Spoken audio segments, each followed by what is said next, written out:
ನಮಸ್ಕಾರ. ಲೋಕಾಯುಕ್ತ ದಾಳಿ ಟಿವಿಗೆ ಸ್ವಾಗತ. ನಾನು ಗಾಯ. ಆರ್ಜೆಡ್ ಹಾಗೂ ಕಾಂಗ್ರೆಸ್ ವೇದಿಕೆಯಿಂದ ನನ್ನ ತಾಯಿಯನ್ನ ನಿಂದಿಸಲಾಯಿತು. ಇದು ಕೇವಲ ನನ್ನ ತಾಯಿ ಮಾತ್ರವಲ್ಲ, ಇಡೀ ದೇಶದ ತಾಯಂದಿರನ್ನ ಅಪಮಾನ ಮಾಡಲಾಗಿದೆ ಎಂದು ಪ್ರಧಾನಿ ಮೋದಿ ಅವರು ಆರೋಪ ಮಾಡಿದ್ದಾರೆ. ಪ್ರಧಾನಿ ಮೋದಿ ಅವರು ಬಿಹಾರ ರಾಜ್ಯ ಜೀವಿಕ ನಿಧಿ ಸಾಕ್ ಸಹಕಾರಿ ಸಂಘ ಲಿಮಿಟೆಡ್ ಉದ್ಘಾಟನೆ ಮಾಡಿದ್ರು.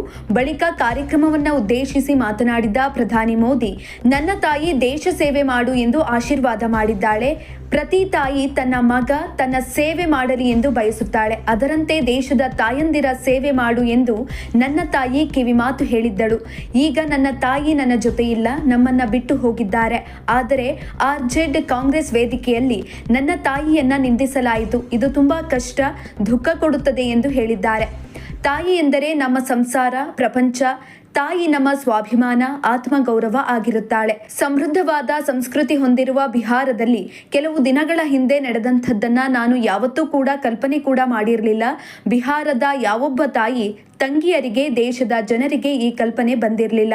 ಆದರೆ ಬಿಹಾರದಲ್ಲಿ ಆರ್ಜೆಡ್ ಕಾಂಗ್ರೆಸ್ ವತಿಯಿಂದ ನನ್ನ ತಾಯಿಯನ್ನ ನಿಂದಿಸಲಾಯಿತು ಎಂದು ಪ್ರಧಾನಿ ಮೋದಿಯವರು ಆರೋಪ ಮಾಡಿದ್ದಾರೆ. ಈ ನಿಂದನೆ ಕೇವಲ ನನ್ನ ತಾಯಿಯನ್ನ ಅಪಮಾನ ಮಾಡಿದಂತೆ ಅಲ್ಲ, ಇಡೀ ದೇಶದ ತಾಯಿ, ಅಕ್ಕ, ತಂಗಿ, ಮಗಳಿಗೆ ಮಾಡಿದಂಥ ಅಪಮಾನ ಆಗಿದೆ. ಕಾಂಗ್ರೆಸ್ ಆರ್ಜೆಡ್ ಹೇಳಿದ್ದು ಬಿಹಾರದ ಪ್ರತಿ ಮಹಿಳೆಯರಿಗೆ, ಪುರುಷರಿಗೆ ಬೇಸರ ಆಗಿದೆ. ನಾನು ನಿಮ್ಮ ಮಗನಿದ್ದೇನೆ.